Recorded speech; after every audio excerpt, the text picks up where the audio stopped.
عدالتی نظام میں بہتری لانی ہے تو آئینی عدالتوں کا قیام ضروری ہے۔ Chairman Peoples Party Bilawal Bhutto Zardari نے کہا کہ ججز نے سیاست کرنی ہے تو اپنی سیاسی جماعت بنائیں، عدالت سے سیاست کی امید رکھیں گے تو عوام کا نقصان ہوگا۔ پارلیمنٹ نے فیصلہ کیا ہے کہ فیصلہ عوام کرے گی کہ جج کون ہوگا، ہم نے عوام کو جلدی انصاف دلوانا ہے۔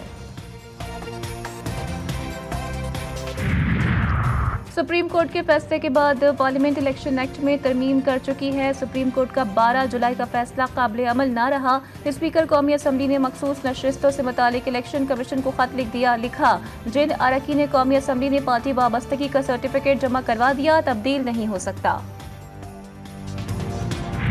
سپریم کورٹ کے فیصلے کے بعد پارلیمنٹ الیکشن ایکٹ میں ترمیم کر چکی ہے۔ سپریم کورٹ کا 12 جولائی کا فیصلہ قابل عمل نہ رہا۔ اسپیکر قومی اسمبلی نے مخصوص نشستوں سے متعلق الیکشن کمیشن کو خط لکھا کہ جن اراکین قومی اسمبلی نے پارٹی وابستگی کا سرٹیفکیٹ جمع کروا دیا تبدیل نہیں ہو سکتا۔ الیکشن کمیشن پارلیمنٹ اور جمہوری اصولوں کو بالا تر رکھنے کے لیے کردار ادا کرے۔ الیکشن ایکٹ میں ترمیم کا گیزٹ نوٹیفیکیشن 7 اگست کو جاری ہو چکا ہے۔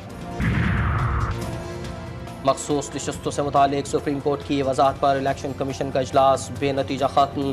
الیکشن کمیشن کا سپریم کورٹ کے فیصلے پر عمل درآمد سے متعلق تیسرا مشاورتی اجلاس ہوا۔ لیگل ٹیم نے سپریم کورٹ کے فیصلے اور الیکشن ایکٹ پر بریفنگ دی۔ اجلاس میں الیکشن کمیشن ارکان، سیکریٹری اور قانونی ٹیم شریک ہوئی۔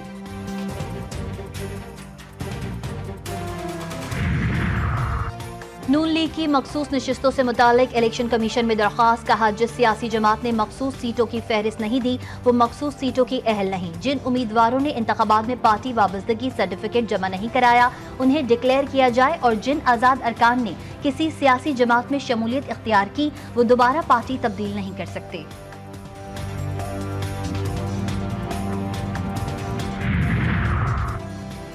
اسلام آباد کے 3 حلقوں میں مبینہ دھاندلی کے خلاف کیس، الیکشن کمیشن کا ٹریبیونل تبدیلی کا فیصلہ کالعدم قرار۔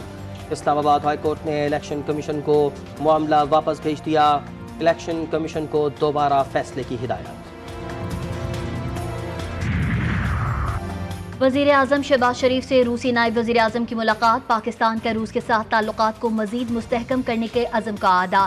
شہباز شریف نے کہا کہ روس سے مضبوط تعلقات خارجہ پالیسی کی اہم ترجیحات میں سے ہے۔ اگلے ماہ روسی وزیر اعظم کے دورے کے منتظر ہیں۔ روسی نائب وزیر اعظم اوورچک نے پرتپاک استقبال پر وزیر اعظم کا شکریہ ادا کیا۔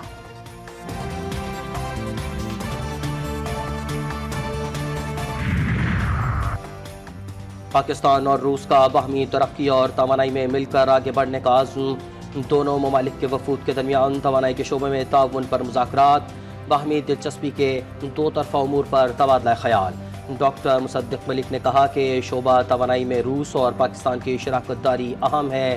اویس لغاری نے کہا کہ یہ دورہ پاک روس شراکت داری کو فروغ دے گا۔ روسی وفد اسلام آباد کی خوبصورتی سے متاثر، روسی ڈیپٹی وزیر خزانہ نے کہا کہ پاکستان مانومنٹ سے اسلام آباد کا نظارہ حسین لگا۔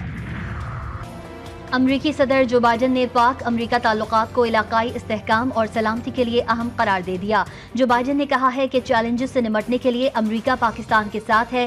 جو بائیڈن نے دہشت گردی سے نمٹنے کے لیے پاک امریکہ تعاون کو سراہا۔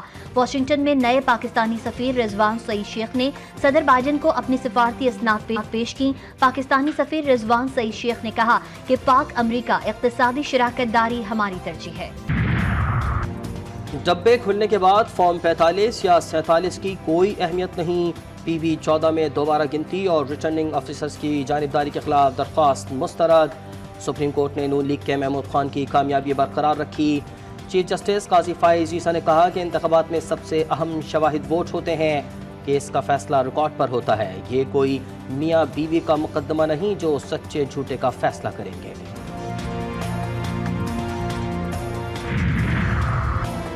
190 ملین پاؤنڈ ریفرنس کی اڈیالہ جیل میں سماعت، بانی پی ٹی آئی کے وکیل نے کیس کی تفتیشی افسر پر جرح مکمل کر لی۔ بشرا بی بی کے وکیل کل آخری گواہ پر جرح کا آغاز کریں گے۔ احتساب عدالت نے ریفرنس کی سماعت کل تک ملتوی کر دی۔ اور کسی پارٹی میں شامل ہونے والا رکن دوبارہ کسی اور جماعت میں کیسے شامل ہو سکتا ہے؟ مخصوص نشستوں سے متعلق عدالتی فیصلے نے بہت سے سوالوں کو جنم دیا۔ آزاد حیثیت میں بیٹھنے والے ارکان کو بھی پی ٹی آئی کارکن قرار دے دیا گیا۔ وفاقی وزیر اطلاعات عطا تارڑ نے کہا کہ اسپیکر کا الیکشن کمیشن کو خط سنگ میل ہے۔